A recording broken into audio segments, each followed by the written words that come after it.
Great. What a fabulous show today, as usual. It is Spoken World Online, week number 259th, the final show of our 5th year. And may the show run 5 years more and a whole lot after that. That's what I'm hoping. And I put a link to the text I'm going to read today. It's from a series I did called California Street Sketches. And this is Clay and Drum to Geary and 33rd Avenue.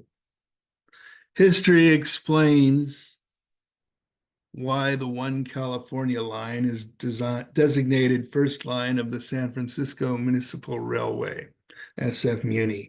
Andrew Halliday opened the first cable car line, Clay Street Hill Railroad, in August 1873.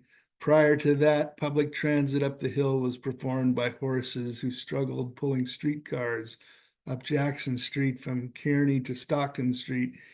In 1888, it was absorbed into the Ferries and Cliff House Railway as the Sacramento Clay Line.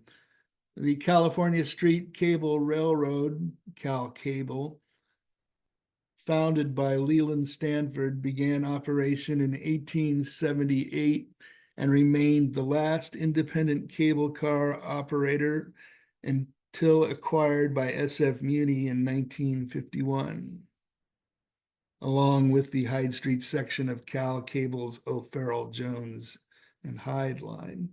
In the 21st century, the California line, which ran from Drum to Van Ness Avenue, was the oldest cable car line still in operation. In the rebuilding following the 1906 earthquake and fire, the Clay Sacramento line folded into SF Muni and became an electric trolley bus powered by overhead wires. The inbound terminus was at Clay and Drum. From the line, One California turned onto Sacramento and ran to Steiner Street, where it moved over a block before continuing along California Street to 32nd, where it turned and ran for 3 more blocks to the outbound terminus at Geary Boulevard and 33rd Avenue.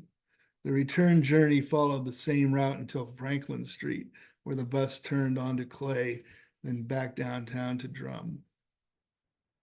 A.A. was born and grew up in the East Bay. He knew San Francisco from childhood on, but had not spent enough time there to know the intricacies of its streets and transit system. In August 1987, he moved into the city with no idea he would live for many decades within a few central blocks bounded by Clay, Hyde, California, and Polk Streets. August 1987 was also when Toronado Beer Bar opened on Lower Haight Street. A.A. long took delight in that coincidence. His first SF home was a tiny studio in the Ardmore Apartments on Clay near Hyde. Out front of the building, he could look up at the street and see the 27 Bryant bus go by, not sure the location of its terminus at Mission and Army Street. Across the street were 2 old apartment houses. One, he later learned, had been a residence of Dashiell Hammett, and the other took on a sinister tint through the odd round window above the door after A.A. heard on the radio that a man had murdered his wife in there. Barreling up Clay was the trolley bus, One California, via Clay to Drum. At first, A.A. didn't quite know the exact location of Drum Street, somewhere down the hill at the end of the line. After a few years, he had a deep and detailed knowledge of the transit lines that changed as the routes evolved, and he could have been an excellent cab driver, so well did he learn the city's diverse byways and streets. But of many different jobs, he never drove a cab for work. Most of his old East Bay friends dropped away after the move to the city and seldom, if ever, came to visit. An exception was his younger but larger brother, Real Loud, who visited on a number of memorable occasions before he moved away to the Olympic Peninsula.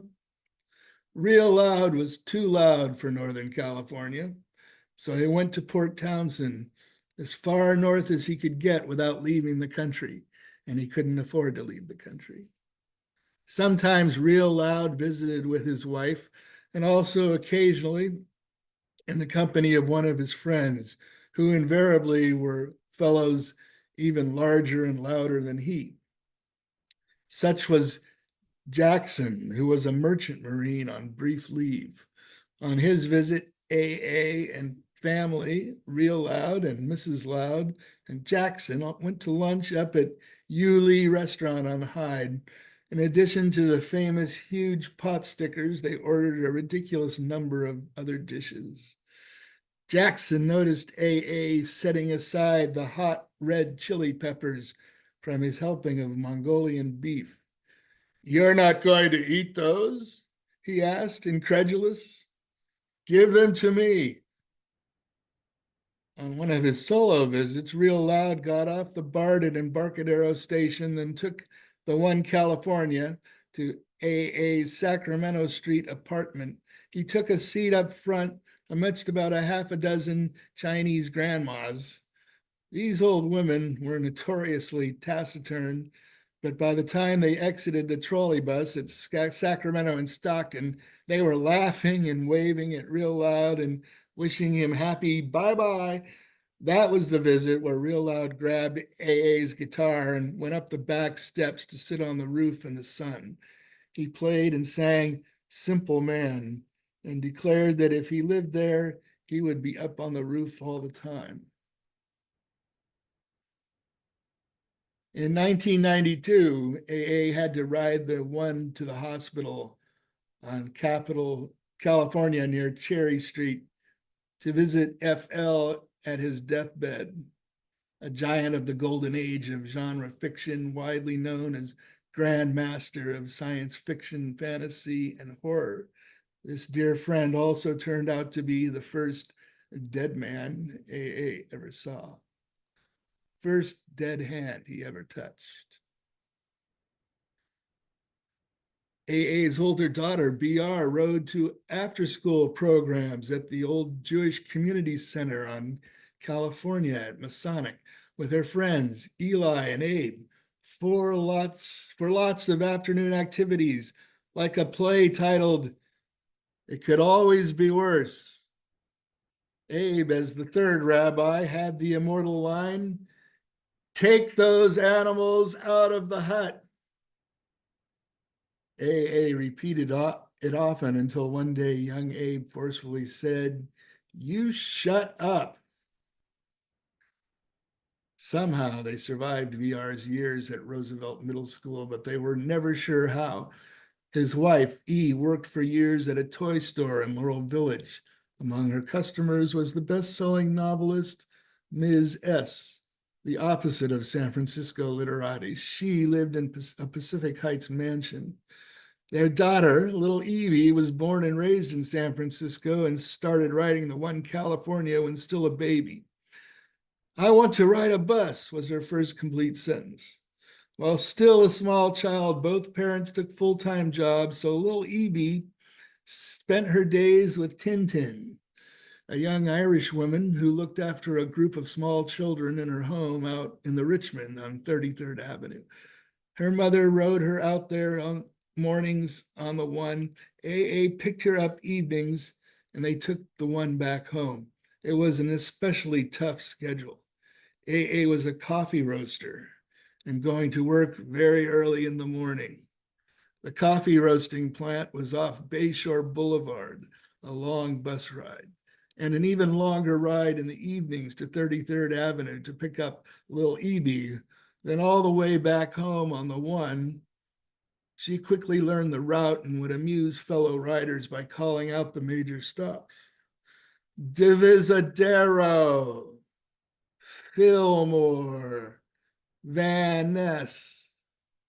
One dark and stormy winter's evening, they hurried to the bus shelter at 33rd and Clement and sat and waited for the One watching the rain fall harder and harder in solid sheets over the Lincoln Park golf course.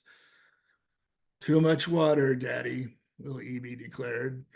A little older, but before kindergarten, she attended Laurel Hill Nursery School. Still a good, though shorter ride on the one, and hung out at Laurel Hill Playground with her young friends, Buddy Boy and the Queen of Sheba.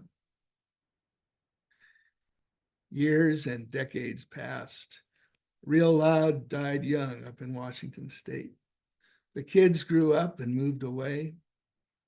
After a visit, his first granddaughter, the amazing Jay, exclaimed, "When you go to Grandpa's house, you have to take a train and a bus or a cable bus." A still rode the California Street cable car home from work in the afternoon and still rode the one California to the new JCC gym out into Clement for a burger at Bill's Place, a Moz at Stein's, and to the end of the line, an easy walk to Land's End at Continent's Edge to watch the sunset, then back on the one California for the ride home again.